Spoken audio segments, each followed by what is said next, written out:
All right, it looks like we've got a good group of people on here, so let's get this event started.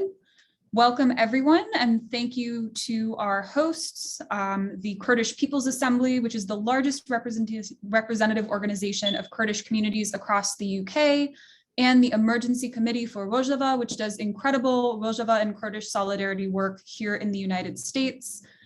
We're here today to talk about Turkey's invasion of South Kurdistan, northern Iraq, with a special report from on the ground in Shengal or Sinjar, the ancestral homeland of the Yazidi people.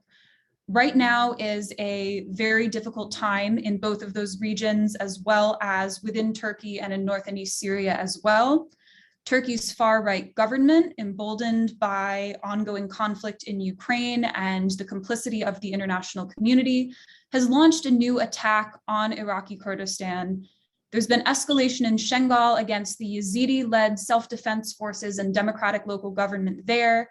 And we've seen escalation against the Democratic Autonomous Administration in North and East Syria and the Syrian Democratic Forces as they try to stabilize that region and build up an inclusive new government in the wake of not only surviving ISIS, but 2 previous Turkish invasions.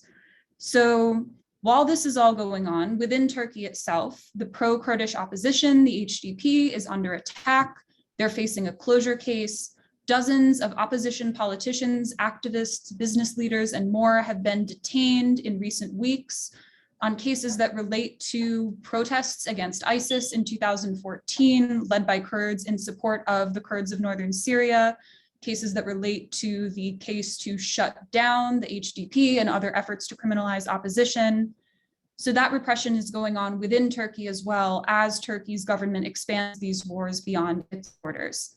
So we have a lot to talk about today to contextualize this international conflict and all the dynamics that lead to growing military aggression in the region and authoritarianism within Turkey. This is a major international issue. It's something all of the countries that we're here watching today are probably involved in some way.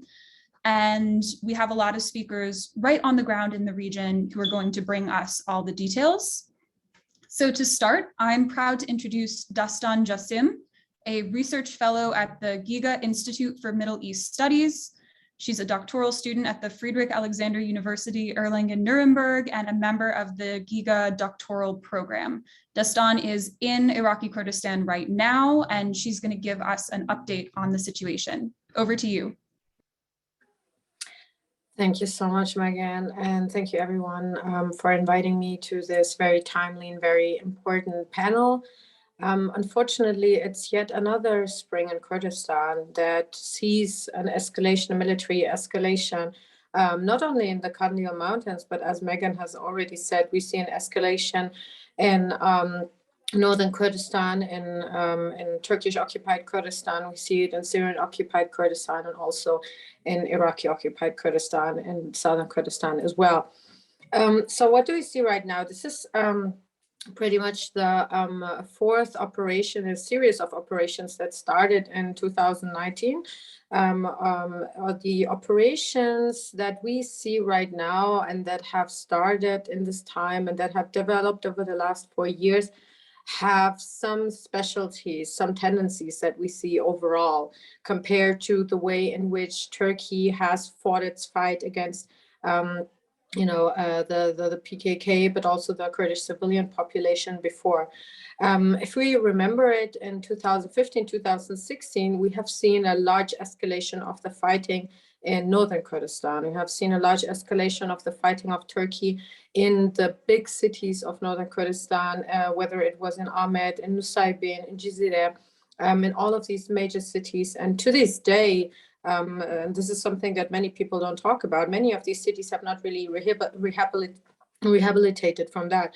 But what we see is that Turkey is facing massive economic crisis, and especially the last months have been absolutely horrible for a world economy, but specifically Turkish economy, that has made some grand mistakes and that has really built up a house of cards that the AKP elite has been building their influence on. And this house of cards is really breaking together. And this is not only the case for Turkey, this is also the case for southern Kurdistan. And what we see since 2016 is that Turkey is expanding their war against the PKK. And not only that, they are trying to get it out of Turkey. They are trying to get it out of their own sphere and push it more into the direction of southern Kurdistan and Rojava Kurdistan as western Kurdistan. This is the development that we see. Another part of this development is that this is happening with increasing Iraqi support, not only support by the ruling Kurdistan Democratic Party and the Patriotic Union of Kurdistan and Southern Kurdistan, but also by the Iraqi elites. But actually, this is something that has very deep roots and that is very, very deeply rooted in also Turkish-Iraqi relationships. The fact that Iraq is helping Turkey in this war. And if we look at Iraqi history, one important thing to really point out, especially when we talk about Shengal, if we talk about why Iraq is so engaged in the fighting and everything in Shengal, is if we remember at the first deal that was made between Turkey and Iraq to fight against Kurdish armed groups that would later, or that would be the PKK, that were PKK at that time already, was in 1983 between Saddam Hussein and the then government military junta of Turkey. So what we see is that this is a continuous relationship between Turkey and Iraq. And this is something that was actually favored by the West that has, especially in the 90s, become increasingly has turned increasingly against the Saddam regime that they were supporting before. And all of the cooperation that we also see between, the AKP government, the Turkish government, and the KDP leadership, the PUK leadership, these are all relations that were built up in the 90s. These are really long-running relationships that have been happening very independently of Erdogan as well. Like Erdogan is only one new phase of, a long story of cooperation of these ruling elites, both on the Kurdish and in the central Iraqi side in Iraq, against not only the PKK, but also the civilian population. And all in all, we can say this has massive repercussions. This has massive ecological repercussions. We can also expect that there's going to be a lot of internal displacement. All of these areas that are affected, which is mainly Abashin, Zab, and Kurajaru, areas that are inhabited. These are areas where you have a lot of villages, where you have very sensitive ecological system that is also under attack here, that is already under attack. We also have to remember that this is the second big drought year of Iraq. And on top of that, you have Turkey, attacking this lung of the region. So we see ecological repercussions, we see human repercussions, we see large economic repercussions. And all of this is happening not only with the support of, with the doings of Turkey and the KDP in Iraq, but we should remember at all times this is happening because this is Western politics. This is Western politics ever since Turkey was created. This is Western politics with regards to the Kurdish issue. And all in all, what we can really say for this war, for the war that Turkey is leading in its own country, in Bashur Kurdistan and Rojava Kurdistan, is that Turkey needs to come back to the negotiation table. Otherwise, all of this is going to go to a very, very dark place. And this is certainly something that also the population here is seeing. I'm currently in Suleymaniye. There have been protests in Suleymaniye. A lot of them, actually, there have also been protests today in front of the UN compound in Erbil. And there will be a lot of other protests. And that is something that political elites here cannot really get around. I thank you so much for the invitation. Looking forward to the discussion with all of you. All right, and thank you, Dastan, for that very insightful overview of all these dynamics driving what's going on now. And with that introduction, I'm excited to move over to our next speaker, Stephen DeCastro, who is a New York filmmaker who's actually right now on the ground in Shengal in Iraq at the invitation of the Shengal Democratic Autonomous Administration. He's produced documentaries in the United States, West Africa, and the Philippines. And now we don't get to hear a lot of perspectives from Shengal very often. So thank you, Stephen, for being here and letting us know what's going on there. And thank you guys very much for organizing this thing, and also Dustin's excellent introduction. I'm also joined here by someone I work with a lot over here, who is Tassin, who is with the Health Committee. He is a Yazidi. He can also participate in the Q&A. He is sort of our town's kind of doctor around here. The revolution has very substantial medical support all over the region, and we're collaborating on a combat medic training that we are developing.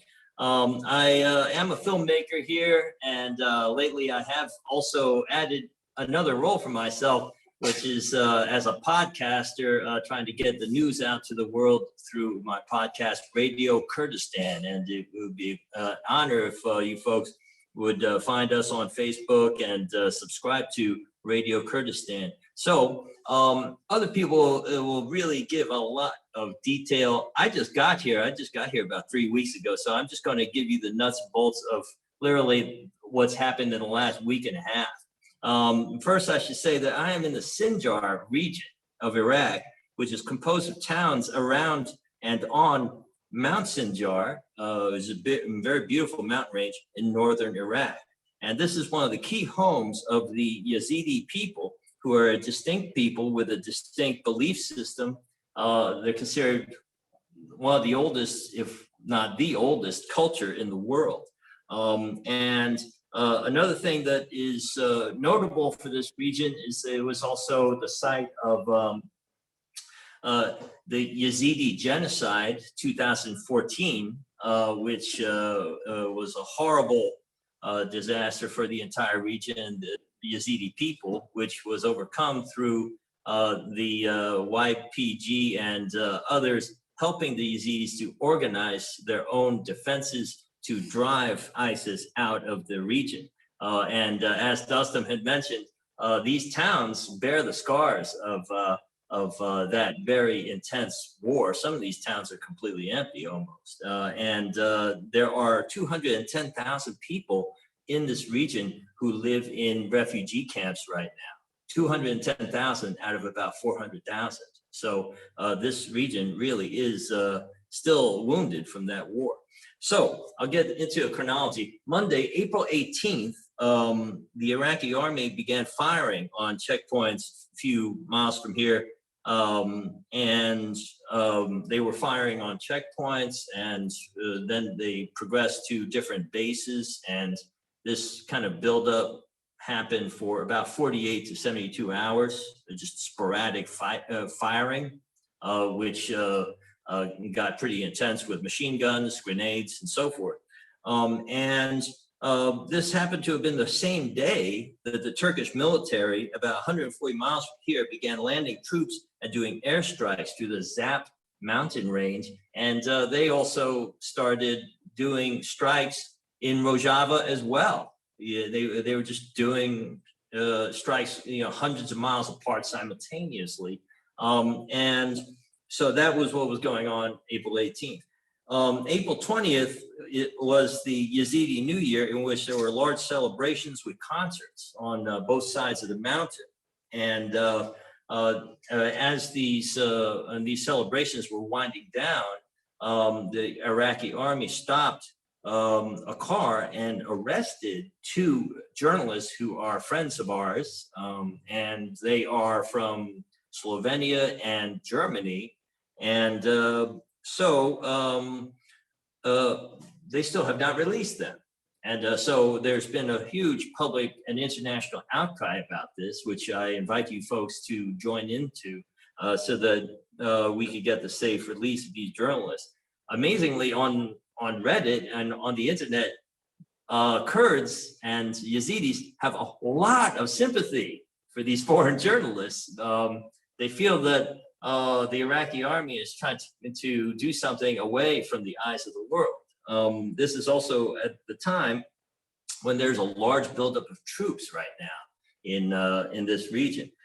April 23, there was a large assembly on the mountain of the people of the towns around here. So there was a briefing, and a briefing by the YBS and also YJS and the Asayish forces were also there to give people a feeling of what is the tactical situation, what is the situation or the status of the negotiations. Then I don't want to get the chronology screwed up, because then the stuff that's been happening in the last 2 or 3 days, the Iraqi army has been moving armor into this region, armored personnel carriers and just straight up just tanks and stuff. The press reported that this armor was going into the town of Sinjar. I don't think that's true. It seems that all this troop buildup is happening at the border with Syria, about 10 kilometers 12 kilometers that way. And so people are really concerned about that. It seems that the Iraqi army is really gearing up for a fight. At the same time, something else happened that was very strange and can tell you something. The Prime Minister of Iraq decided to appoint a mayor for the town of Sinjar, which I don't want to get into it, but Sinjar already has 2 mayors. So he decided, oh, they need a real mayor, an overlord type of mayor that has ultimate authority. So I'm just going to appoint one. There's no idea about having an election. As a matter of fact, he didn't even consult anyone who lives in the town of Sinjar. He just decided to appoint a mayor. And this was seen as ridiculous. And he withdrew this appointment about 1 or 2 days later. And so I leave with the really key information, which is that during these negotiations, apparently, the Iraqi government has given an ultimatum to the YBS, which is that they want the YBS to abandon all their checkpoints and bases and surrender all their weapons. And so they have said that, and this must happen by May 2, just a little while. This also coincides with the end of Ramadan. The Iraqi soldiers are Muslim, and so the end of Ramadan means that they have a greater facility to have troops to deploy. And so people are looking at that, and there is a sense of alarm throughout the region. And so now I would like to cue for you a video that I prepared showing you the ruins of Sinjar, to show that they are still trying to rebuild since the 2014 genocide, and now they are dealing with this situation.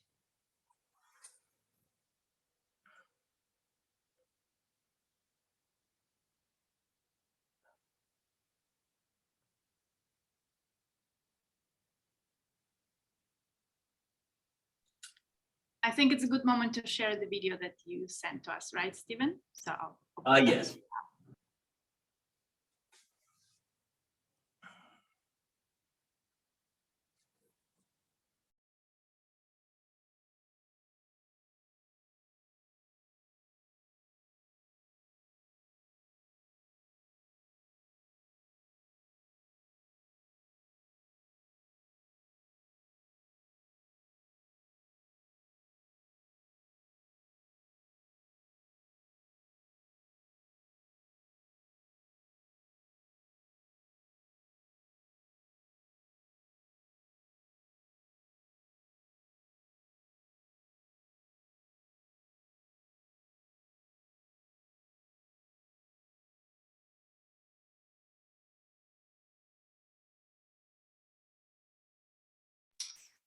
can people hear the audio or no?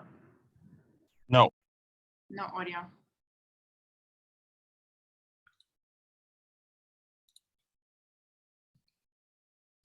Well, my audio, let me see. How about now? And the fight So let me restart. to My apologies.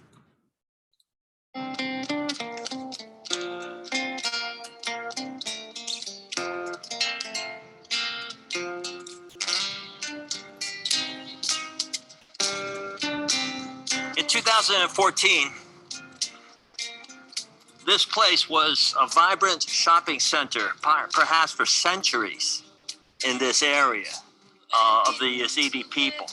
And ISIS, with an objective to commit genocide, came and swept through this area and attacked it.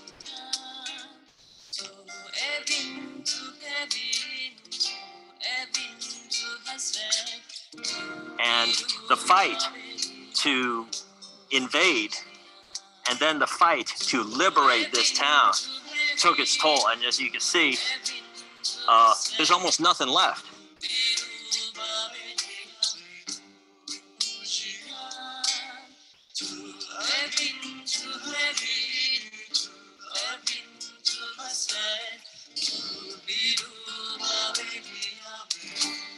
And that the fear of the people in this town is that this type of jihadist terror might actually return to this land again. But the Yazidi people have not disappeared.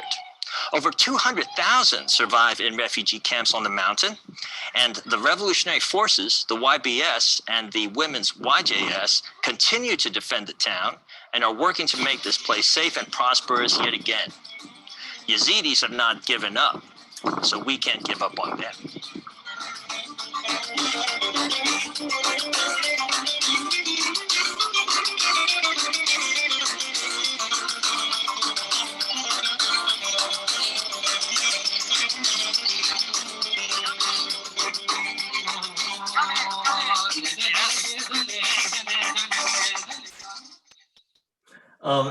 My partner here, Tassin, wants me to end with this sentence right here that he has given to me, which is that the Iraqi Army has recently brought vehicles, equipment, and heavy weapons to Sinjar.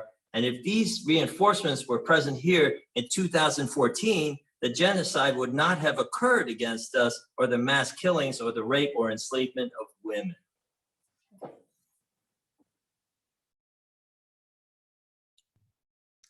And that is itself the heart of the problem right there, that you have this region that no one was willing to defend when its people were under attack, but now that its people have organized themselves, as Stephen so wonderfully showed us, and are trying to build new lives there, these genocide survivors are being attacked and, repressed by states that, in the words that many have told me, they believe that these countries like Turkey, these extremist groups, simply want to finish the job that ISIS started. So this is a very dangerous situation. Stephen, thank you. Thank you to your colleague as well for the time. And now we're going to hear from Alexander Lambrecht, who is a freelance journalist conducting research about the post-ISIS situation of Yazidi communities in the Sinjar region.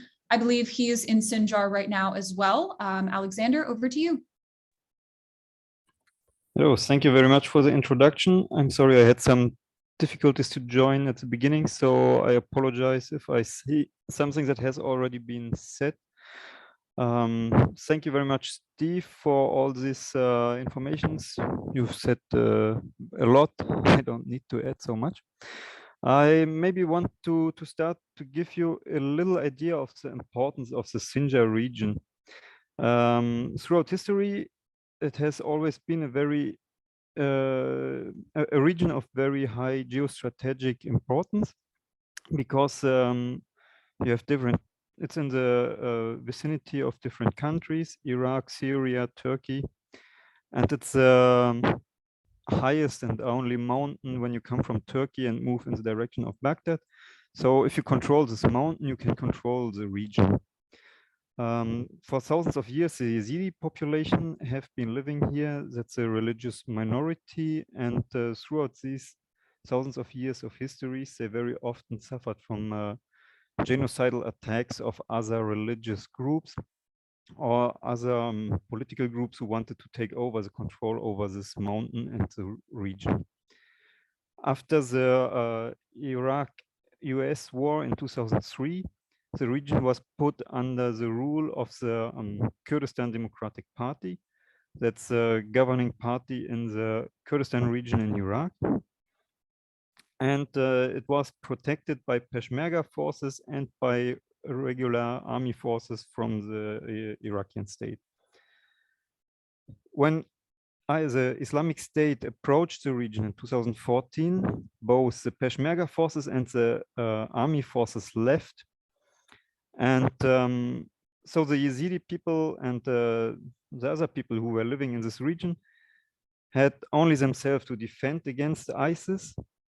And many had to flee. Stephen was saying that more than 200,000 people are still today living in camps outside of the region, mostly in the KRG region. And other people stayed and defended themselves with little of weapons that they had. They withdrew to the mountain, and to defend themselves, they got help. They organized. So first they organized self-defense groups, and then they got support from PKK and also from YPG. So the popular mobilization units from Syria, from North and East Syria, region that's also called Rojava sometimes. And so together with these groups, they managed to defend the mountain, and they started to build autonomous structures because nobody was there. There was no state anymore. And at the beginning, they got very little help. They got some airdrops, but this was far from sufficient. So they needed to build up camps. They needed to distribute water, food. They needed to provide medical care. And later also, they were building up schools and various organizations. So Stephen was talking about different armed groups. So linked to these autonomous administration structures are the Asayish. These are forces who are responsible for inner security and conflict solving among the population itself. And then there is these Yazidi resistance units, the YBS and the women units YJS, who are responsible to defend the population against threats from the outside. So ISIS was defeated as a joint effort of these groups and of Peshmerga troops and Iraqi army troops who came to help. And afterwards, the region was put again under the rule of KDP. However, KDP was kind of driven out by the people, and in 2017 attempted to come back. Officially, the mayor who was appointed to Sinjar by the state was a KDP mayor, but local population, together with the self-defense groups, prevented this mayor to come back to the city and prevented the Peshmerga troops to come back to the city because they do not trust them. They see them, they remember the kind of treason that had been committed in 2014. So since 2017, this PDK attempted 3 times to come back. And at the same time, Turkey started to conduct airstrikes in the region. They were targeting mostly targets that are linked to the structures of this autonomous administrations. At the same time, to get rid of all these armed groups who are not directly under the orders of the Iraqi government, but more rooted in the local populations. In 2020, officials from the KRG government and from the central government of Iraq have concluded the so-called Sinjar agreement. What is the Sinjar agreement? A central term of the Sinjar agreement is to bring back all these refugees to the Sinjar region, to guarantee security, and this is a very important point, to dismantle all these armed groups. So the aim is to get rid of the YBS, get rid of the Asayish, also get rid of other groups. There are other popular mobilization groups active here in the region, and to replace them with some Iraqi soldiers. And at the same time, this Sinjar agreement also aims to dismantle the structures of the autonomous administration and all the related structures to this autonomous administration. And of course, the people who have put so much effort in building up these structures, they want to give up on them. They trust these structures. They can express their will through these structures, and they can organize their society according to what they want and not what the central government in the Kurdistan region or in the central region of Iraq wants to decide for them. Yeah, a lot have already been said about the recent messing up of troops here. I don't need to repeat this. Stephen was also talking already about the wall that's being built on the border. This wall actually frightens people here because in 2014, many people could escape over the border to Syria. Many people got friends now on the other side of the border that they want to visit. And many people also cross the border to Syria to get medical treatment. And also a lot of trade is going on across the border that's not possible anymore. Officially, the Iraqi army states that this wall is being built to protect the region against a potential new attack of ISIS. But yeah, in 2014, ISIS was coming from the Iraqi side. So yeah, that's the situation that we have right now. We have these troops standing here who want to pressure the population to give up on their structures. They threaten them to treat them as terrorists if they don't surrender. And you have to see this also in the context that the Iraqi state right now is a very weak state. They have had elections last year, but they still did not manage to create a government. So they're very weak against pressure from the outside. And things do not always follow a straight line of command. There are a lot of local authorities to take decisions on their own. And they are very open to follow pressure from the outside, like pressure from such a strong state like Turkey. And in this context, also the very fundamental rights for inhabitants and also for foreigners cannot be guaranteed here.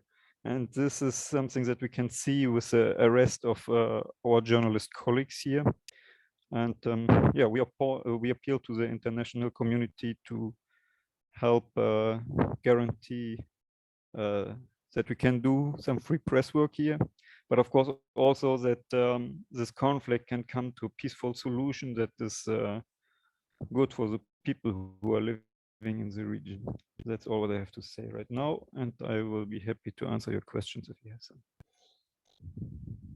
Thank you. That's very important. Great update on, you know, the military and strategic state of play and the implications of that for the Yazidi population and their right to self-determination and self-governance. That is very helpful for us to know. And I'm glad you brought up the importance of those institutions and what's at stake for Yazidis if, as governments are trying to force on them, they lose them. Because the next perspective that we're going to hear from today is directly from one of the autonomous Yazidi institutions itself. Shami Ramo, a member of the Yazidi Free Women's Movement, or the TAJE, will be speaking to us via a pre-recorded video.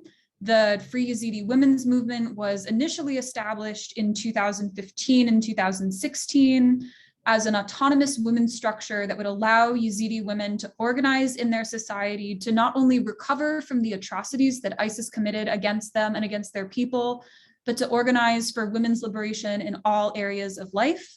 So we're going to play that video right now so we can hear directly from a woman on the ground.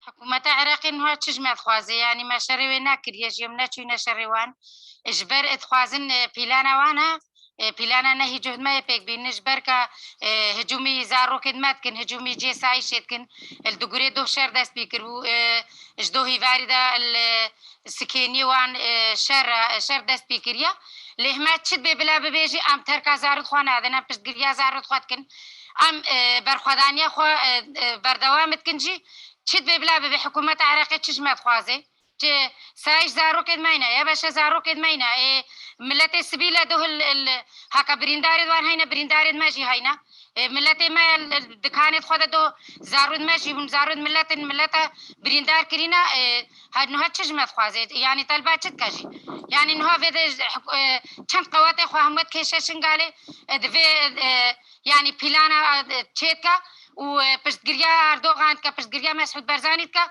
دفي وكا ناهي جهمي هكا إيفارا بيروز باهين ما بي إيفارا عيدين ما بي إش خوشر وكا سيهش فرماني دارتيني داس بيت كاجي أمشي داس داناين هاتا رحيل بربادانا مايا أمي بشتقريا يا باشا خوكن سايشا خوكن زارو كت خوشيكن وأم برخوادانيا آواشيني بيروزتكن أم برخوادانيا زابي بيروزتكن أم برخوادانيا روجافا بيروزتكن وأم هاتا دنيا يجي أم دستكن أم دلكن أم تركايا كودون هذا تشد ببلا ببيجي ديوار الدنيا هم البشت ماذا البر ماذا بنجن نيفا ما روجافا بقرنجي أمو روجافا جي قدنابن أمو وملتي روجافا نجي كتقتن أمو غيرلا جي قتن تشد ببلا ببيجي أم دست داناين زارون ماينة يعني يكي دي ترينين نورشن قالي دا تشد بيجي تشد خوازي بيجي كاجي سايش زارون ماينة يا باشا زارون ماينة أم دست داناين تشد ببلا بي أم جيكي بردوام كن بشتقريا زارود خوكن بشتقريا يا باشا خو سايشة خوكن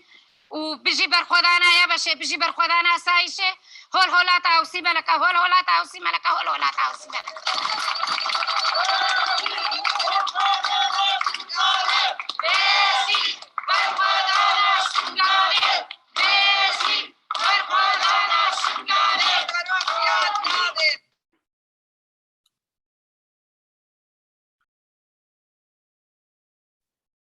Thank you so much for the organizers of our event for bringing us that perspective.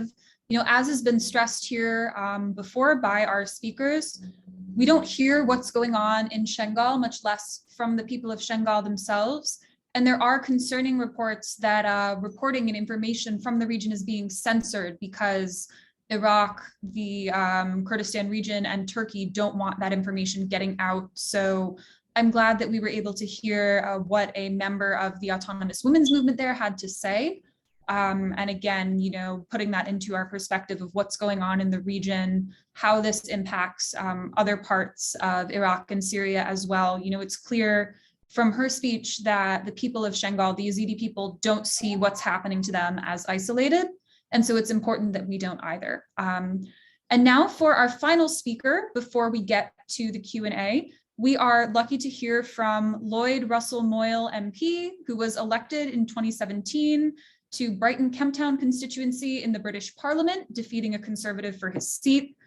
Shortly after his election, he went on a delegation to Rojava, North and East Syria, and was the first sitting MP from the UK to visit Syria since the outbreak of the civil war. He was the founding chair of the all-party parliamentary group for Kurdistan in Syria and Turkey. And so last year, that group published a cross-party report that was highly critical of the current Turkish administration and their approach to Kurdish representation in Turkey. Thank you so much for joining us. Hello, how are you doing?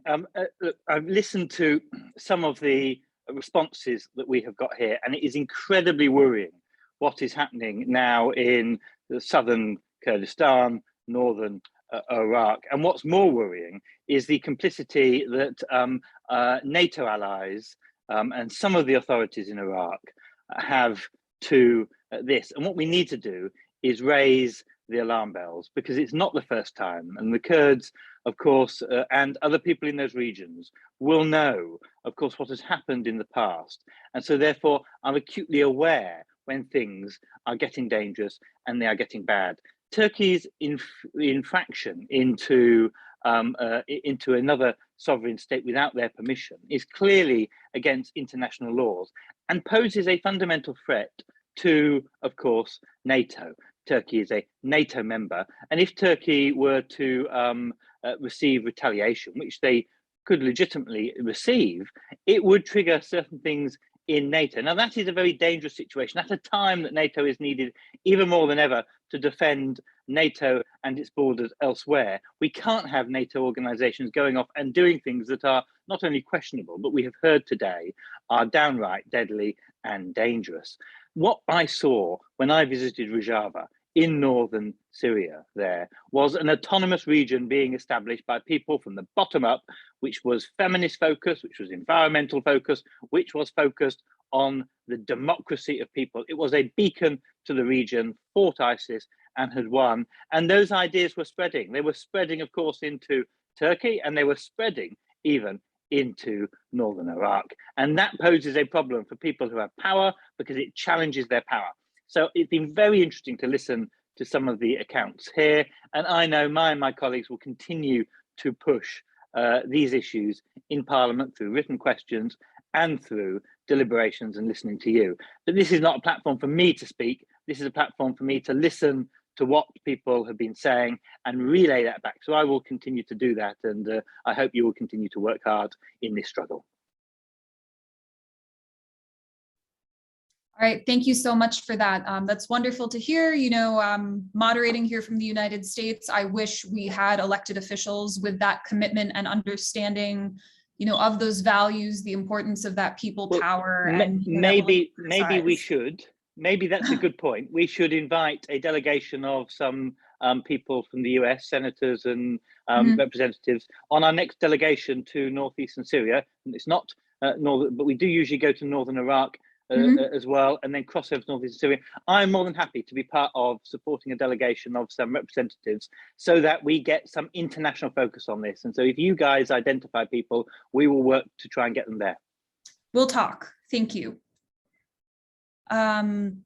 So with that, that is all of our speaker program for today so far. Before we're going to move to the Q&A, I just want to thank again so much everybody who contributed all of those exceedingly valuable insights, and to thank all of you for your work, because in all these different capacities, the work that, you know, everyone who spoke here today is doing to, you know, ensure that the peoples of this region are able to live with their rights, with their communities, with the values, you know, that they hold very important and that we all share today. All of this work is essential. So thank you, everyone.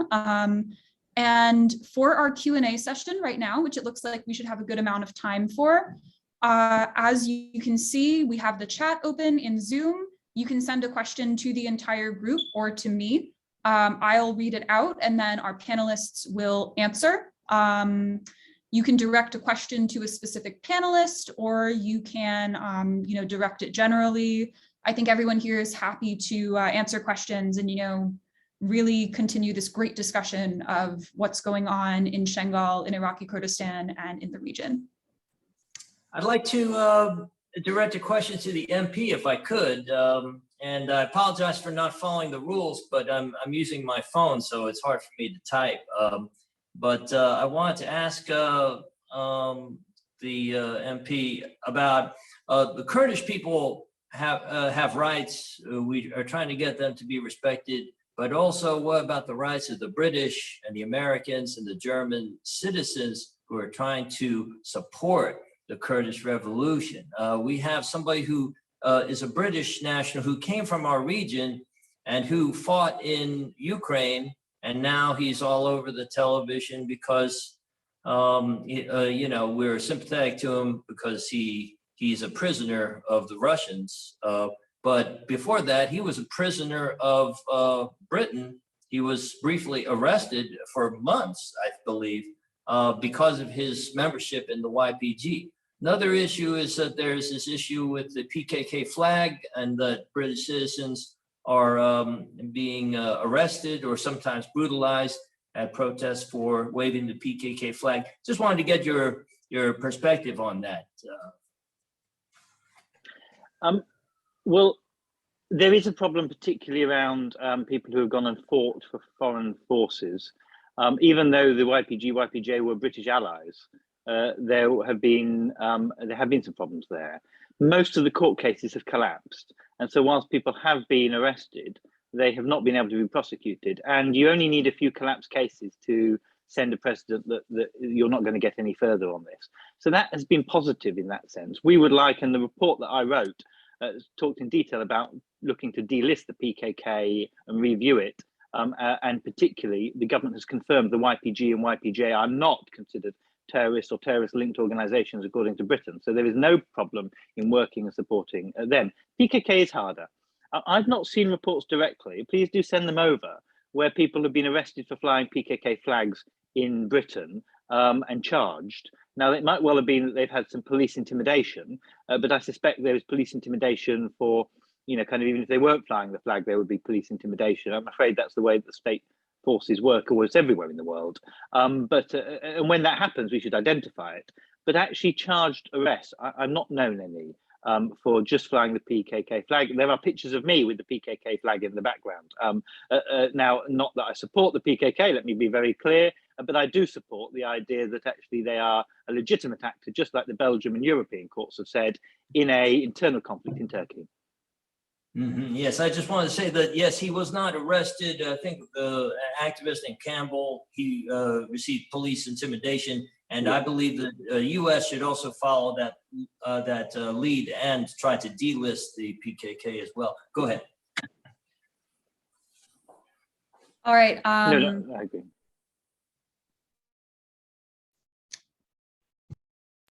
Do you have more that you want to say, or should we move to the next question? No, I was going to say I agree, and do read our report on the listing of the PKK. It's been challenged at the European Union now, been challenged in Belgium successfully, and we are pushing for the government to at least review it and release their reasoning between it, because that is important in trying to break down the myths of why Turkey is doing what it is. We break down the myth that the PKK are some armed rebel group, which is not quite the truth. There are, of course, armed units on all sides that have broken the rules of international war, but the rules of international war are sometimes stricter than the rules of terrorism. So actually, classing them as a belligerent group is a positive step forward. All right, thank you for that insight. And, you know, we could host with ECR and Kurdish Assembly an entire event on that question, as, you know, some of our speakers brought up as well. How do we get to peace? How do we get to negotiations? So good insights, you know, from both that question and that answer there. Now, moving over to the chat, we have a question from Chris Preciado, who's asking, what are 3 things that we can do in the United States to support this week? So perhaps Anya from ECR would like to take that, as ECR is our US-based group. Thank you so much, Megan. Yes, at ECR, we have prepared a toolkit for the US residents to call their representatives, their Congress people, and ask to take action against Turkey. And I'll share the link to that toolkit in the chat. You don't have to be a citizen, you just have to reside in the United States to take that action.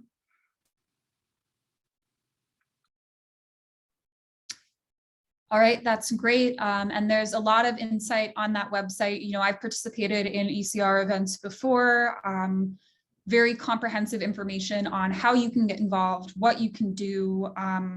My understanding of what's going on now in the US, some issues that are central are opposing the proposed sale of F-16s to Turkey. I don't think I need to tell this audience what it is that Turkey will do when they get those F-16s. They will target civilians, they will destabilize the region.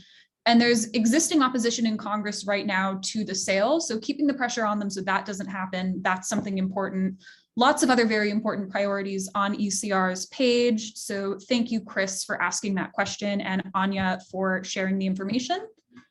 Now, our next question is from Vladimir Van Wilgenberg, who's asking Stephen, what is the position of the Popular Mobilization Units, or PMF, on the Iraqi Army movements and tensions between the Iraqi Army and the YBS? Stephen, if you could take that one.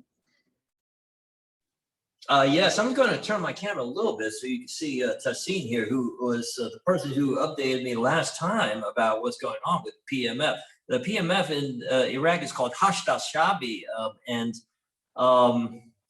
it's a very confusing system until you get here to Iraq, exactly how it works. But it still goes back to when ISIS was fighting a bitter war to try to take over all of Iraq, and militias, which includes, of course, YPG and YBS, were successful in driving out ISIS, even though the Iraqi army failed. Because of that, the militias are very powerful now, and they actually receive a large chunk of the Iraqi federal budget, something like trillions of dollars of money. And so the issue of the position of Hashd al-Shaabi to the Turkish invasion is very important. And so, as I understand it, Hashd al-Shaabi, to a great extent, is Iran-backed militias. Iran does not feel very friendly towards Turkey trying to take over territory in northern Iraq. And so Hashd al-Shaabi has been hostile to this Turkish invasion. Hashd al-Shaabi just assaulted a Turkish base recently. And then Tassin told me that a day or two ago, Turkey then did an airstrike on a Hashd al-Shaabi base a little, just a day or two ago. Would you like to add something?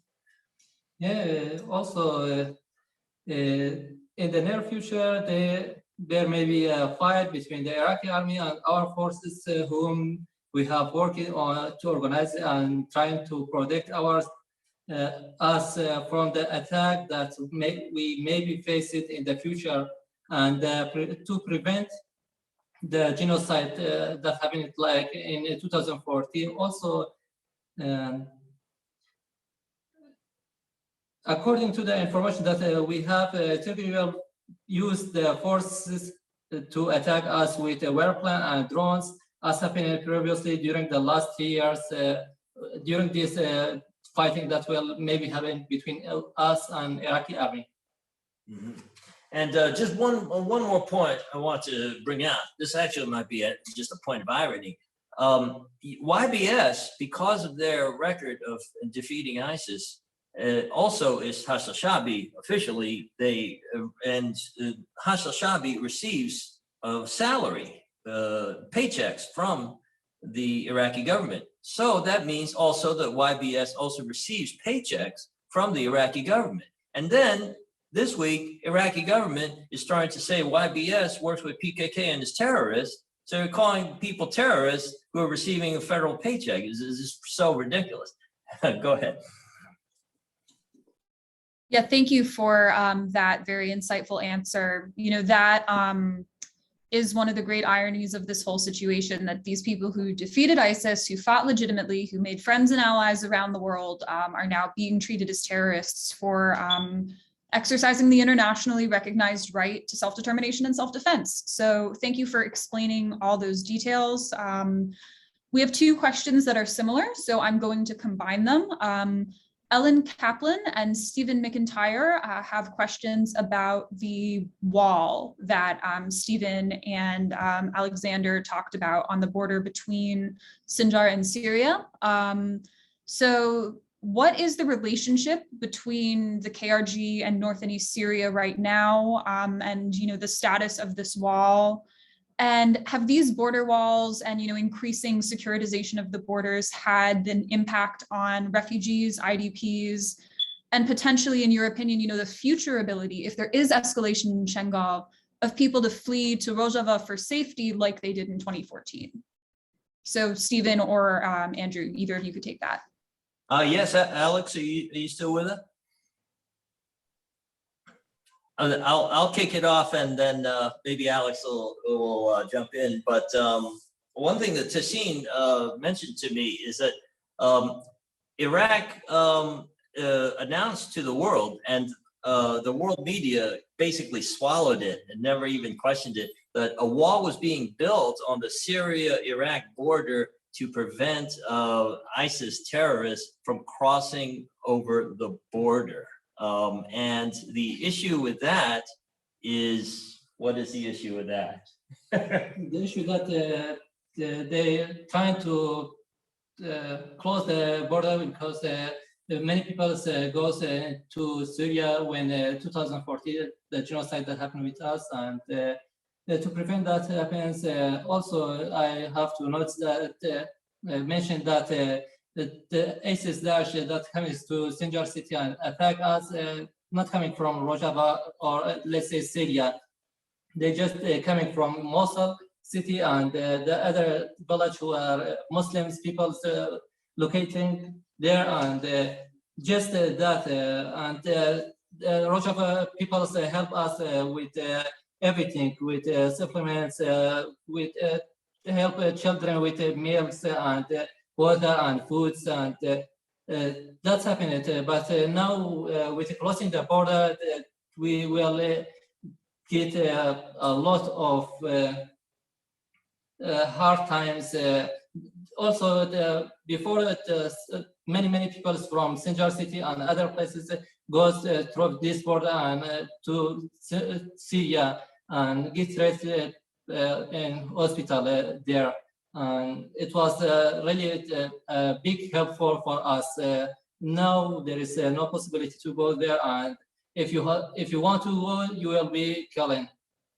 Mm-hmm. And so ISIS comes from the east of here, not from the west of here, not from the north of here. So the fact that they're building that wall, the people in these towns feel that this is to separate us from Rojava, not from ISIS. And I think Alex wants to throw in.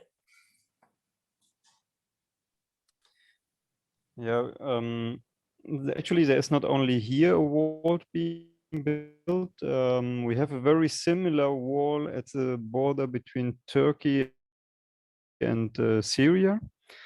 And it has been reported that through the checkpoints, there are more ISIS fighters passing than civilians, actually. So whoever passes the wall depends on controlling the wall. And at the same time, they're building also a wall at the Iraqi-Iranian border. So what they are doing is to cut the whole region into pieces to make it easier to control and to, yeah, that's the bigger picture that I'd like to draw. But of course, I think for the local consequences, Tashin has very good pointed out what is going on here. Thank you for all of those perspectives on the situation. Clearly, those walls are not any sort of positive development, and will likely increase the human risk for that population left vulnerable without places to go if there is escalation. And also, as Alex said, makes it easier for states trying to impose their policies on Sinjar in the region to be able to divide and conquer. So very good insights. Now we have a question from Cora, who's asking, how can the lack of popularity among the population of the KRG of this Turkish and Iraqi assault play a role or be mobilized in ending it? And are the Peshmerga participating in the mobilization? So I think that there's an element of that related to the Turkish intervention in the north, and then there's an element of that related to Sinjar. So perhaps, Dastan, if you'd want to talk about the view in the KRG, and then if we could hear from Alex and Stephen some more about the role of public opinion and of KRG forces in Sinjar specifically. Yeah, thank you so much. It's always a really big question. What is the public in Southern Kurdistan saying? How are they reacting to this? How are they, fighting against this maybe, or not fighting against this? It's a very, very complicated issue.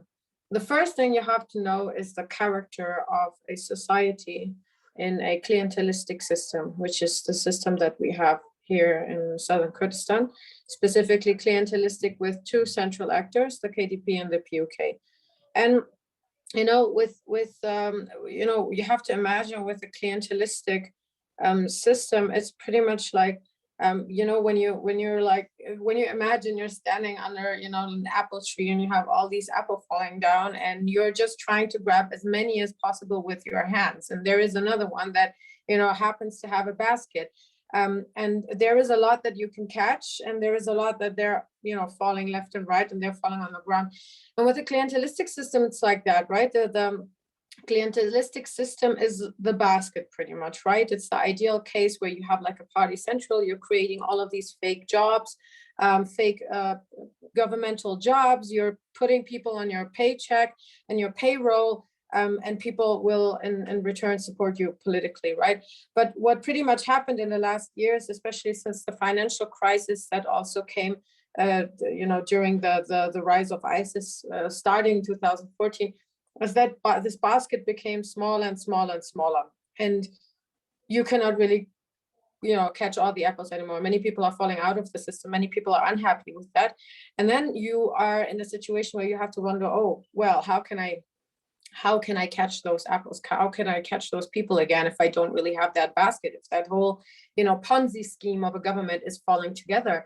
And what is happening in the last years, especially since Massoud Barzani, the prime minister of the Kurdistan Regional Government, has come into power in 2018, is that instead of having the economic basket of only having this kind of clientelistic system, you more and more have a securitized basket. So you have a basket where you are really putting pressure on people, you're detaining people. And in this context, I am suggesting to anyone who does not know about these cases to do good research about the Badinan detainee cases, for example, which is about a whole lot of civil society people, journalists, all kind of people that come from the precise areas that are under attack right now. So the Badinan area, which is the area that is kind of bordering southern and northern Kurdistan, right, along the Turkish border, and where Turkey is actually flying their attacks right now. And these people are under attack. All of these people that are trying to resist are under the attack because the system that worked before, which is buying people off of protesting, buying people off of having a free opinion, this system is not working anymore. We have a clientelistic system that is not only not working anymore, but it's in debt. Yeah. To just give you some context, just some days ago, there was a verdict that the Kurdistan Regional Government has to pay back $490 million to a company from Kuwait that was engaged to do business in here, to provide some services in here in 2007. So the Kurdistan Regional Government, the whole system in here is based on deals that you don't know about, Secret Service issues that you don't know about, contracts that you don't know about, debt that you don't know about. And it has all been kind of this huge Ponzi scheme that is falling together now, and they are just trying to keep it together now with their iron fist. And the fact that this iron fist is working so far to a degree should be evident in the fact that after the attack started, after the Operation Clawlock started on the 17th of this month, on the next day, Massoud Barzani, the prime minister, whose area is under direct Turkish attack, went to UK to talk about gas exports with Boris Johnson. While actually at the same time, there is an international court of arbitration case between Turkey and Iraq because of illegal oil export of the Kurdistan Regional Government. So why I'm telling you all of this is people are mad, people are angry. I'm literally doing my field research right now for my PhD, which is precisely about this, which is about political culture of Kurdish people. And many people are extremely pissed. But what you have to understand is, what is extremely hard is that there is not only oppression, massive oppression here. The next big issue is that the Kurds of Iraq might be the only precedent of a collective group of Kurds that have managed to be successful in their endeavor to autonomy and to be crushed in this precise autonomy.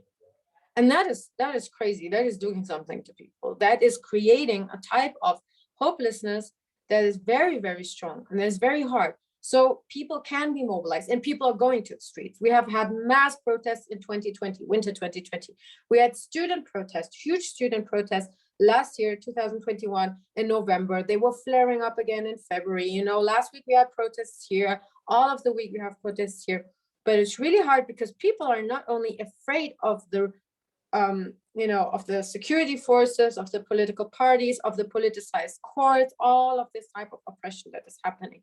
But people are afraid of, or they are quite helpless in saying, well, what are we doing really? Like, how are we going to fight against this? How are we going to do something? And what we actually see in a lot of young people is that actually a lot of young people from southern Kurdistan are, joining the armed resistance, both with the PKK, with the YPG, for example. I mean, just yesterday we have had news that three YPG fighters were killed in the fighting with Turkey, and one of those three is from the city of Khanaqin, which is not even belonging to the Kurdistan Regional Government anymore, right? It's belonging to Iraq ever since the referendum. It's far in the south, but people are angry. People want to do something, but they don't really know how, when, where, what to do. And I'll be honest with you, the more I am here, the more I'm getting into the nitty-gritty of all of these issues, economic stuff, all of the political stuff, the social stuff. It's extremely hard. The more it's important for us and this is me, getting out of my analytic thing and getting into the kind of like activistic perspective, the more it's important for us to understand the layers of this complicated topic, and to be able to talk to different audiences, right? Not only the audience of the type of Kurdish people that belong to a constituency that is on the way to some type of autonomy or freedom or revolution or whatever, but to talk and to be able to talk to this type of post-revolution constituency, this very angry constituency, hopeless constituency that we have here in southern Kurdistan. I think that's a massive, massive, massive challenge for us, but I think it's a potential, and people here deserve it. People here deserve it to be able to mobilize to get what they deserve to get, which is their right, their freedom, their safety, their liberty. And for that, the West has a responsibility, because at the end of the day, this is the Kurdistan Regional Government. The Kurdistan region of Iraq is 8 million people. Like we should, keep it in a context. It's not that big. It's not that huge. But there is so many foreign actors involved in here that give legitimacy to this type of government, that give legitimacy to this type of ruling. And that's the most problematic thing, I mean, we can be talking about what Barzani family is doing and all these kind of issues, but the issue is, if we look at the history of Bashuri Kurdistan, if we look at why and how this autonomy was built, then it was built on the pretext that it should be the type of Kurdish autonomy that prevents any other Kurdish autonomy from happening, right? And I'll die on this hill. Like, unfortunately, this is how it is. And that's why, we have to get to the roots. We have to mobilize against this. And we also have to mobilize, young people, not only, here, but also abroad, to be able to see through this complicated issue, to mobilize people and to put pressure on the Western governments that all know what is happening here. This is bigger than Barzani. This is bigger than Erdogan even. This is bigger than all of them. This is something that is happening for the last 100 years. This is the annihilation of anything that has to do with Kurdistan. Thank you.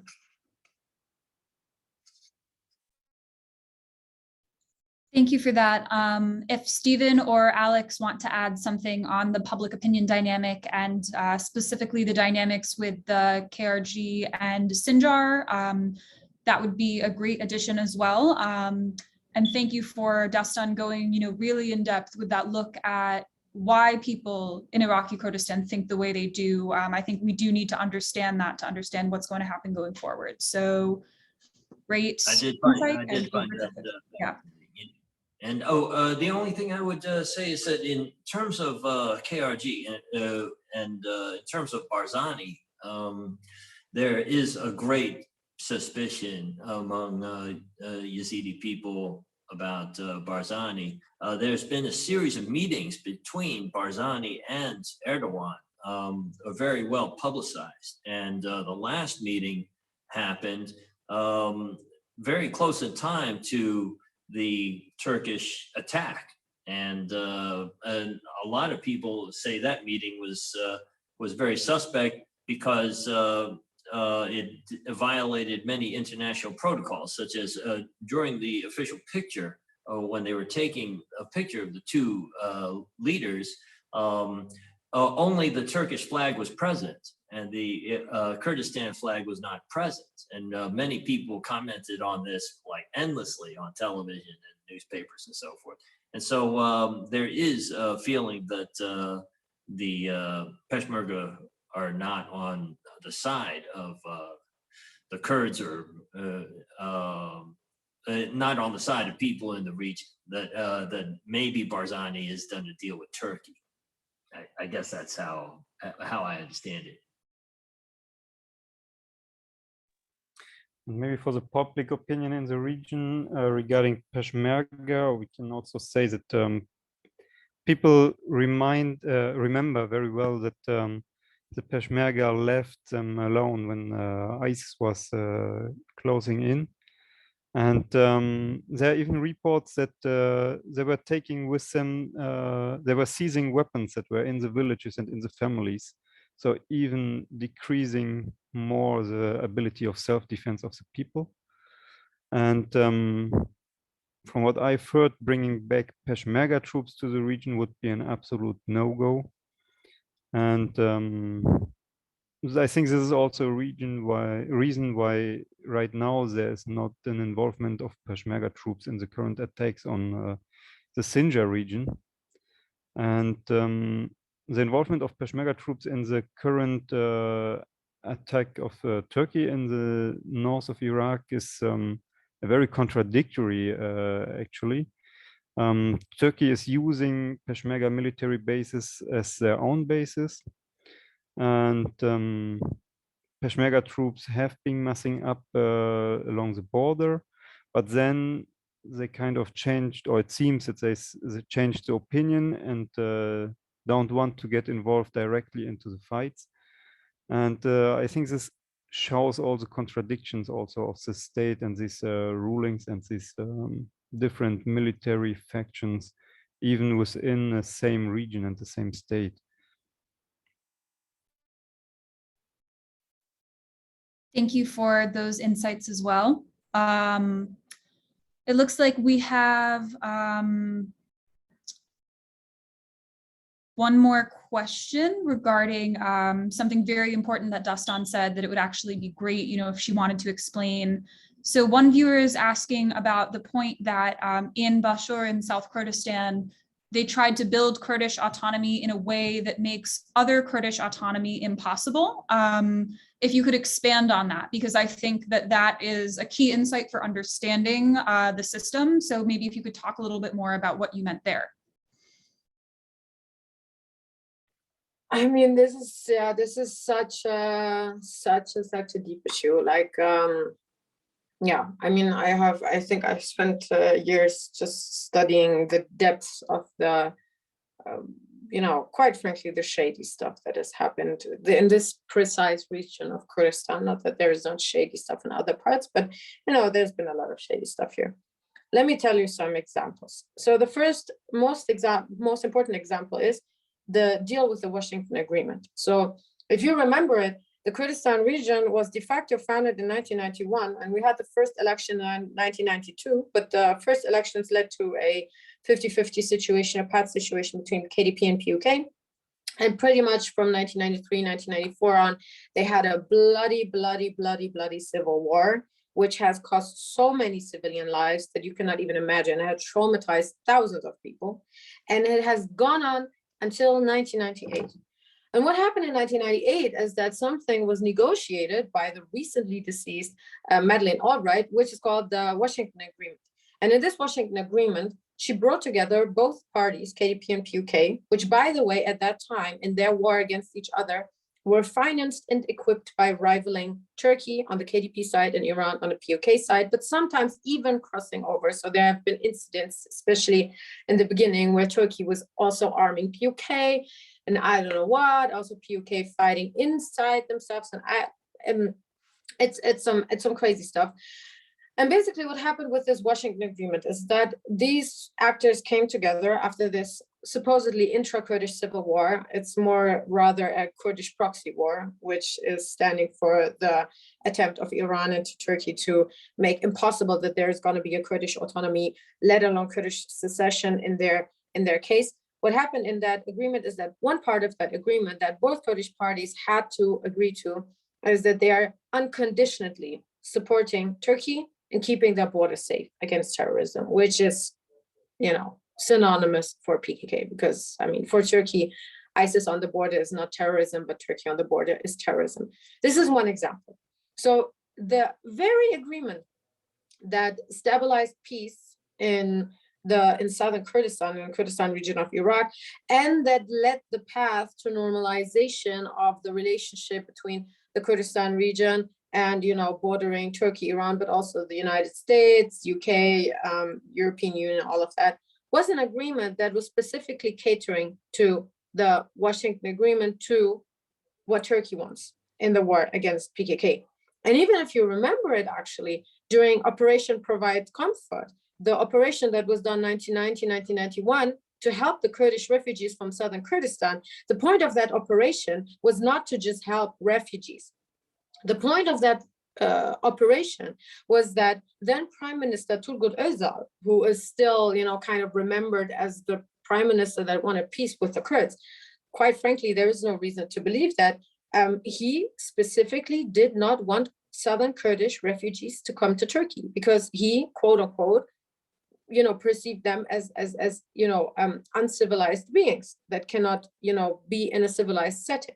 So what is the point there? He didn't want them to come over and stir stuff up in northern Kurdistan, where people were already resisting against Turkish occupation, where Turkey was going against them with biggest violence.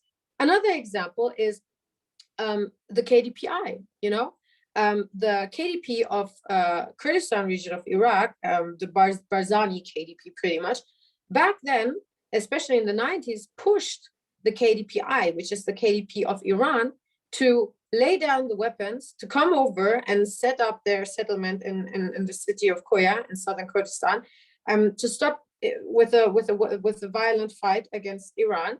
And pretty much what's happened is that Iran was cracking down on all of them. I mean, major leaders were killed in the 80s, also throughout the 90s. If you remember stuff like the Mykonos massacre, all these kind of issues. All of this stuff happened because why? Because KDP negotiated some sort of peace with KDPI, with the Iranian government. And what we see right now in the issue with the border crossing, and I mean, we have to remember the wall is one thing.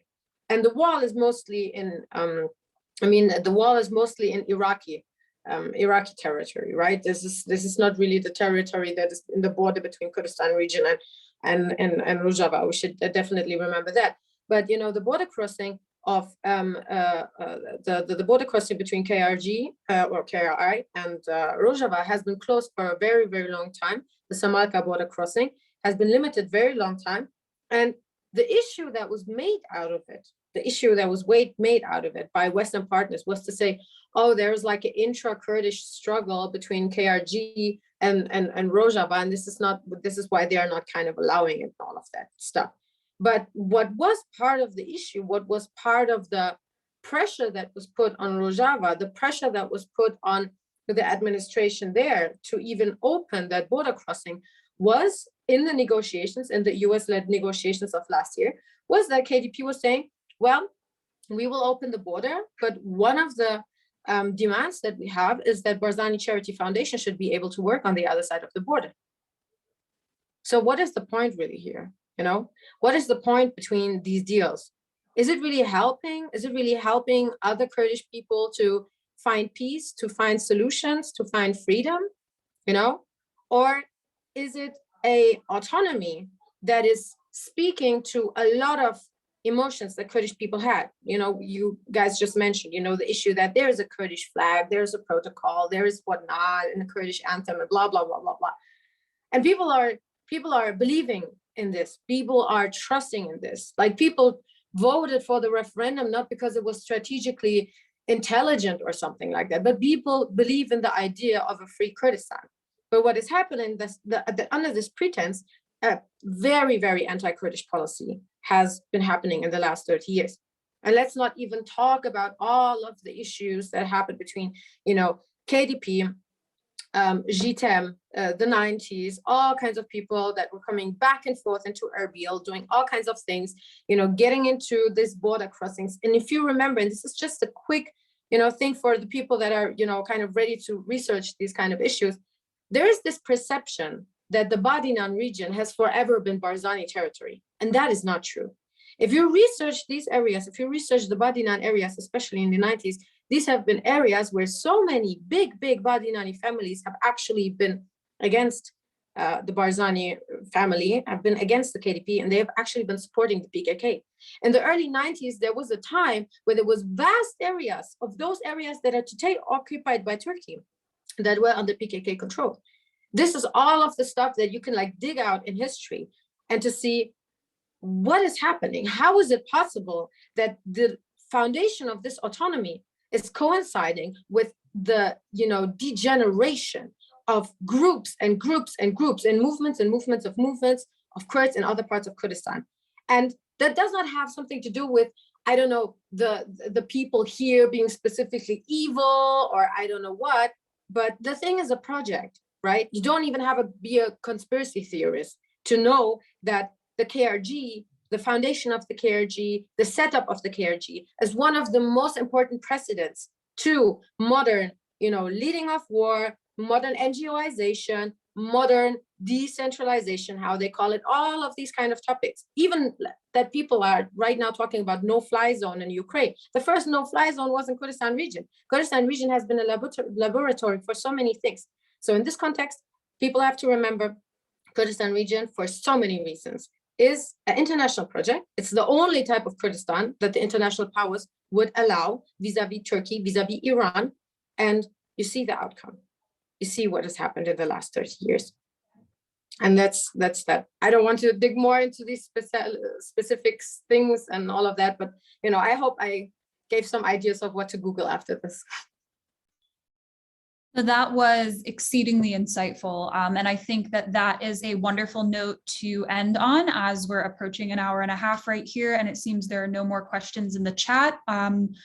I want to once again thank all of our panelists for their insights and for all of their work on illuminating this issue and working to not only tell us what's happening, but figure out how we get out of this. You know, as everyone stressed, this is an international problem. It is a problem of the Kurdish people, the Yazidi people, the other oppressed peoples of that region, you know, who've lived there since time immemorial.